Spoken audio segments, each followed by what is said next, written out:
What if I told you the most important medicine in history began as a dirty dish left in a sink? Alexander Fleming didn't set out to save the world.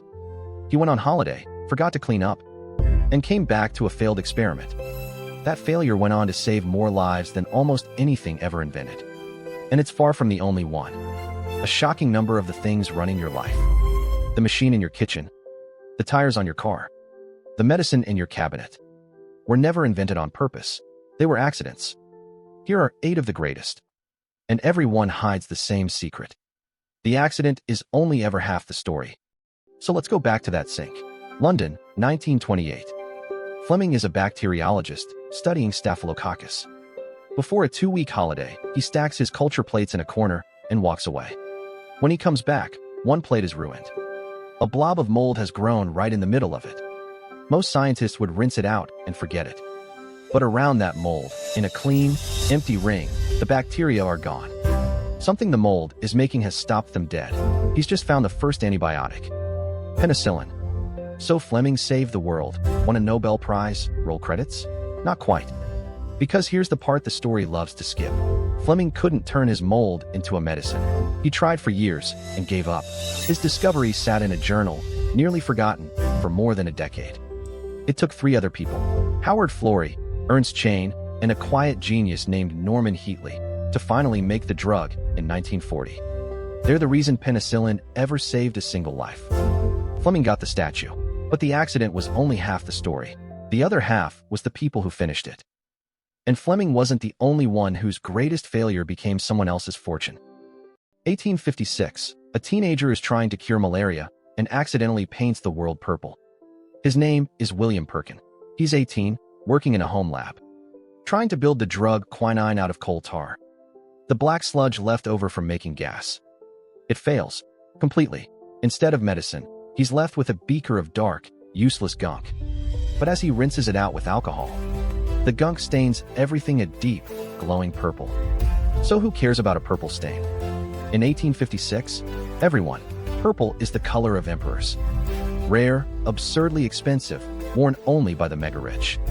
And this teenager just made it by accident, out of garbage. His mistake, Mauveine, becomes the first synthetic color ordinary people can actually afford.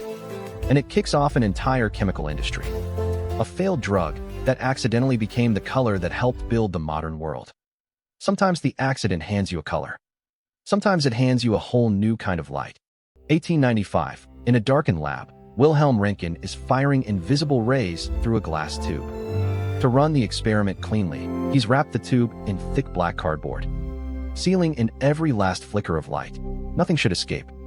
And then, across the room, something glows. A coated screen on the far bench is shimmering with faint green light. But the tube is completely covered. Whatever's reaching that screen is invisible, and it's passing straight through solid cardboard. So what could pass through cardboard and glow in the dark? Nobody knew. It was a ray that officially didn't exist. He names it the X-ray. Weeks later, he aims it at his wife's hand and photographs the bones inside her living body. She took one look and said, "I have seen my own death." He'd win the very first Nobel Prize in physics for something he found by accident in the dark. That accident revealed something invisible. This next one, you've probably got it in your kitchen. The 1940s. An engineer named Percy Spencer is building magnetrons, the humming tubes behind wartime radar. Standing beside one running at full blast, he notices something odd. A candy bar sitting nearby has quietly melted into mush. Now, why would standing near a radar tube melt your snack? Because those invisible microwaves weren't only bouncing off enemy planes. They were cooking. So Spencer does what any curious engineer would. He grabs a handful of popcorn kernels and holds them up to the machine. They burst into popcorn, the first food on Earth ever cooked by microwave. Next, he tried an egg. It exploded. Spencer filed the patent in 1945. And the box reheating your leftovers tonight exists because one man watched his snack melt and got curious instead of annoyed. That accident took seconds. This next one took one man 5 miserable years. Meet Charles Goodyear, a man with, so far, spectacularly bad luck. It's the 1830s, and raw rubber is a nightmare. It melts to glue in summer and shatters like toffee in winter. Goodyear becomes obsessed with fixing it. He mixes rubber with everything he can find, including sulfur. He goes broke. He lands in debtor's prison. Nothing works. So how does a bankrupt man accidentally change the world? By being careless near a hot stove. As Goodyear told it, a wild gesture during an argument. Sent a lump of his rubber sulfur mix flying, and it landed on a scorching stovetop. He expected it to melt into goo, like always. It didn't. It hardened into something tough, springy, and heat-proof. The missing ingredient was never a new chemical. It was heat. Goodyear had been mixing the right stuff for years. One meeting with a stove showed him how. And put rubber in every tire you've ever driven on. His accident came from years of obsession. This next one came from a single unwashed hand. 1943, Switzerland. Chemist Albert Hofmann is hunting for a medicine to stimulate the heart and lungs. One of his compounds, number 25, had been made years earlier. Tested on animals, judged boring, and shelved. But Hofmann has a nagging hunch about it. So he mixes a fresh batch and accidentally lets a trace soak into his fingertips. So what does a chemist do when the lab starts moving? Within an hour, the room is swimming. Colors pour in. He heads home in what he later called a not unpleasant delirium. He'd just become the first human ever to experience LSD by touching it. Days later, he takes a deliberate dose, climbs onto his bicycle, and pedals straight into history on what's now remembered as Bicycle Day. That accident came from a slip of the hand. This next came from a trial that flat out failed. Now a modern one, and, fair warning, a slightly awkward one. In the early 1990s, the drug company Pfizer is testing a carefully designed compound to treat angina, the chest pain of a struggling heart. And this is the important part. The pill itself was not an accident. Chemists built it on purpose, molecule by molecule. The accident was what it did. So what went wrong in the trial? Everything. And then, gloriously, the right thing. The drug barely helped the patients' hearts. But the men in the study kept sheepishly reporting the same unexpected side effect. And some of them were strangely reluctant to hand the leftover pills back. Pfizer took the hint. The failed heart drug was relaunched in 1998 as Viagra, and it became one of the most famous medicines on the planet. The pill was designed on purpose. Its real purpose was the accident. Which brings us to the best mistake on the entire list.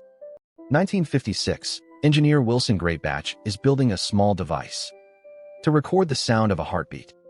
He reaches into a box for a part and grabs the wrong one. The wrong resistor, completely the wrong size. He installs it anyway. And the circuit does something it was never designed to do. Instead of listening, it beats. A steady, rhythmic electrical pulse. Lube-dub, lube-dub. Greatbatch goes still. He spent years thinking about hearts that fail. And here, by pure mistake, is a machine that beats exactly like one. That wrong resistor became the first practical implantable pacemaker. For years later, it was keeping a human heart alive from inside the chest.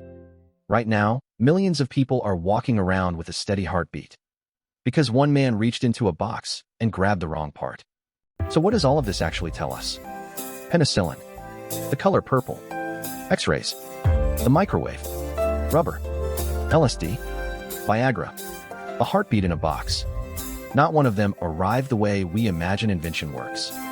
A brilliant mind, with a plan, chasing exactly the thing they end up finding. Every single one started as a mistake. A spill, a contamination, a wrong part, a failed experiment that somebody refused to just throw in the bin. Because the accident was never the hard part. The hard part was standing in front of the wreckage of your own experiment and being curious enough to ask, wait, what actually just happened here? That's the real invention. And that's interesting. If this changed the way you'll look at a messy desk, subscribe and stick around for the next one.